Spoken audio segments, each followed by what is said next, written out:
This is Mac OS Ken. Figuring iPhone's future, Apple employees are getting a raise, and Apple is still not cool with the proposed law. It is Friday, the 27th of May, 2022. I'm Ken Ray, and this is news from Mac OS Ken, brought to you by yours truly and sponsored by Notion, one workspace for your whole team. Learn more and get started for free at notion.com/macOSKen. This show is also supported by people like you, patrons through Patreon. Find out more and add your support at patreon.com/macOSKen.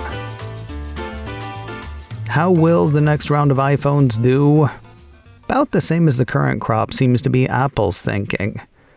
Bloomberg has secret people said to know something about something, saying that the Cupertino company is asking suppliers to supply roughly 220 million iPhones, believed to be about the same as the current round of production.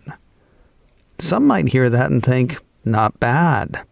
As Bloomberg points out, the worst inflation in decades, a war in Ukraine, and supply chain turmoil all threatened to weigh on sales this year. Adding color, the report had Strategy Analytics Senior Director Linda Swee saying last month, this year will be a tale of two halves. Geopolitical issues, component shortages, price inflation, exchange rate volatility, and COVID disruption will continue to weigh on the smartphone market during the first half of 2022 before the situation eases in the second half. If any company, even Apple, can come through a year like that without a drop in sales, might be seen as impressive. Still, Bloomberg says forecasters have been expecting production of 240 million iPhones next year, not the 220 pegged by the secret so-and-sos. That, they say, would be driven by an expected major update to the iPhone in the fall. Or would have been. We'll see. Throwing a spanner in my mind grapes was TF International analyst Ming-Chi. He hit Twitter with a couple of posts on Thursday. Quoting the first, my latest channel checks suggest that Apple has not changed its shipping plan for the iPhone 14 model since the Shanghai lockdown. iPhone 14 Max is running behind, but it's still under control currently, and suppliers can work overtime to catch up with the schedule. The second Twitter post said, I believe iPhone 14's challenges will come from the demand side instead of the supply side. I'm sorry, what? Let's do the first one first. Young MC does not seem to be addressing the volume issue, but simply whether iPhone 14 will hit on schedule. Maybe Foxconn's off and on early hiring spree has helped. Then again, a lot can happen in 4 months. As for the second Twitter post, I'm sorry, what? I believe iPhone 14's challenges will come from the demand side instead of the supply side, said the analyst. Tech Radar's Lance Ulanoff posted a great question in response, asking, why? Because of economic pressures? Would have been better if Ming-Chi had answered. Sadly, he did not. It's got to be the answer, though, right? I mean, companies that make smartphones are not the only ones facing geopolitical issues, price inflation, COVID disruption, and so on. Good news this week for Apple employees. It looks like they are getting a raise. A piece from the Wall Street Journal says the company sent an email to employees on Wednesday letting them know about the pay bump. According to the Journal, starting pay for hourly workers in the U.S. will rise to $22 an hour or higher based upon the market, a 45% increase from 2018. Starting salaries in the U.S. are also expected to increase. Addressing the news, an Apple spokesperson told the paper, supporting and retaining the best team members in the world enables us to deliver the best, most innovative products and services for our customers. This year, as part of our annual performance review process, we're increasing our overall compensation budget. Also, it is all happening sooner than expected. The report says some workers, including those hourly employees in its stores and AppleCare, have been told that their reviews will be early this year, with pay hikes hitting as soon as July. Such things usually happen at the end of Apple's fiscal year, so late September, early October, according to the Journal. One doesn't have to think too hard to guess at reasons for the earlier than expected increases. The Journal points out that Apple has faced a decent amount of contention from employees this year. That's ranged from moves to unionize retail locations to corporate workers less than pleased with plans to head back to the office. Senator Amy Klobuchar has revised her proposed American Choice and Innovation Act. A piece from Mac Rumors says the update makes it easier for Apple to defend privacy changes that it implements, but Apple would still be required to demonstrate that each change is reasonably tailored and reasonably necessary, and that it could not be achieved in another, materially less discriminatory way. You might think that would be a deal breaker as far as Apple's concerned, but the deal gets broken before that. The revised proposal would still require Apple to allow sideloading of apps, and you can guess what the company thinks of that. Or they could tell you. After singing the praises of the system it's built, a statement from Apple to Mac Rumors says, "We remain concerned that this legislation threatens to break this model and undermine the privacy and security protections our users depend on. Governments and international agencies worldwide have explicitly advised against sideloading requirements, which would empower bad actors who want to target users, including children, with malware and scams, and make it easier for data-hungry companies to track users without their consent." Apple goes on to argue that the changes made this week do recognize the unintended privacy and security vulnerabilities the original legislation created for users. They don't do enough, though, so,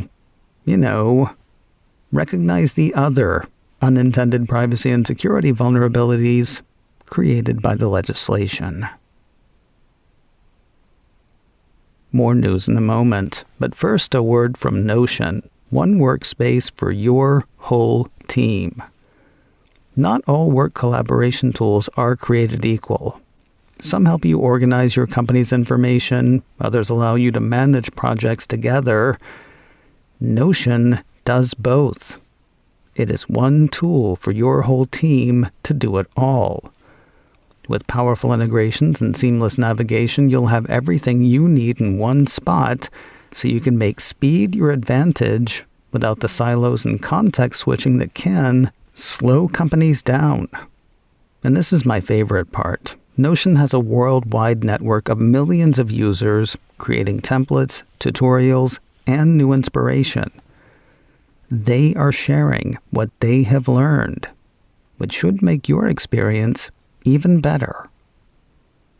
Learn more and get started for free at notion.com/macOSKen.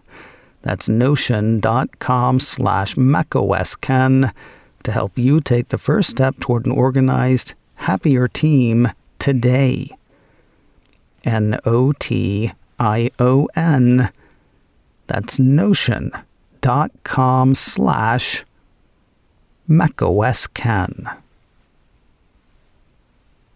With a little over a week until Apple's Worldwide Developer Conference, Apple's app for developers has received an update. Mac Rumors says version 10.0 of the app makes way for WWDC 22.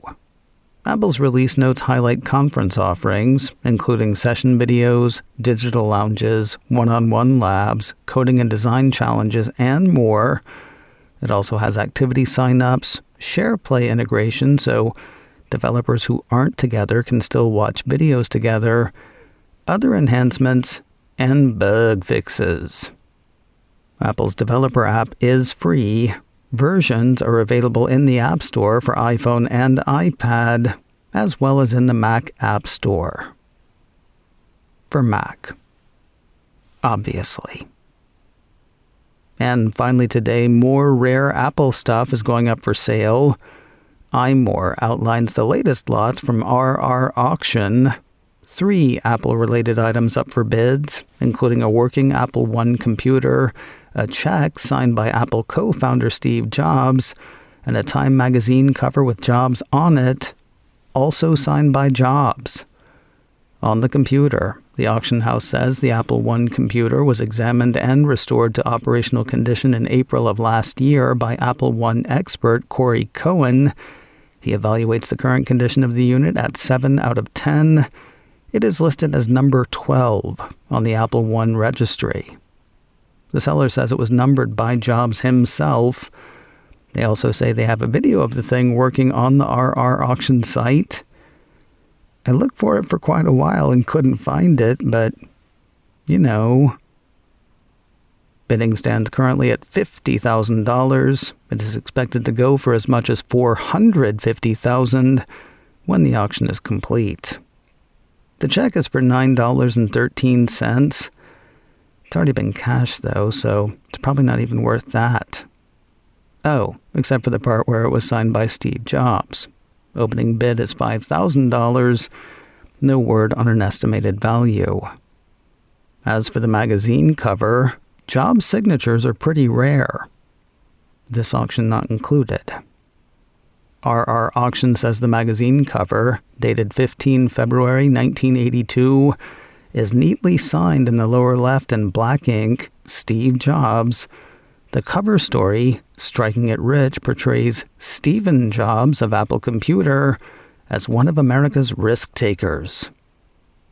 He's got a mustache. It looks weird. Also, very 80s. Both the cover and the mustache. Bidding on the Time cover stands at $3,000. It is expected to go for as much as $25,000. All 3 auctions end on the 23rd of June. macOS Ken, brought to you by me and sponsored by Notion, one workspace for your whole team. Learn more and get started for free at notion.com/macOSKen. This show is also supported by people like you, patrons through Patreon.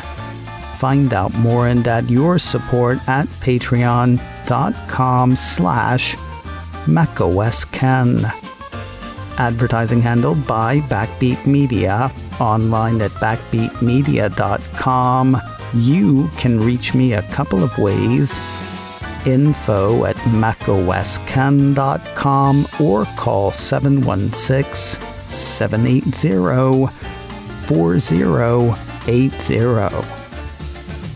Until next time, that is news from macOS Ken. I'm Ken Ray.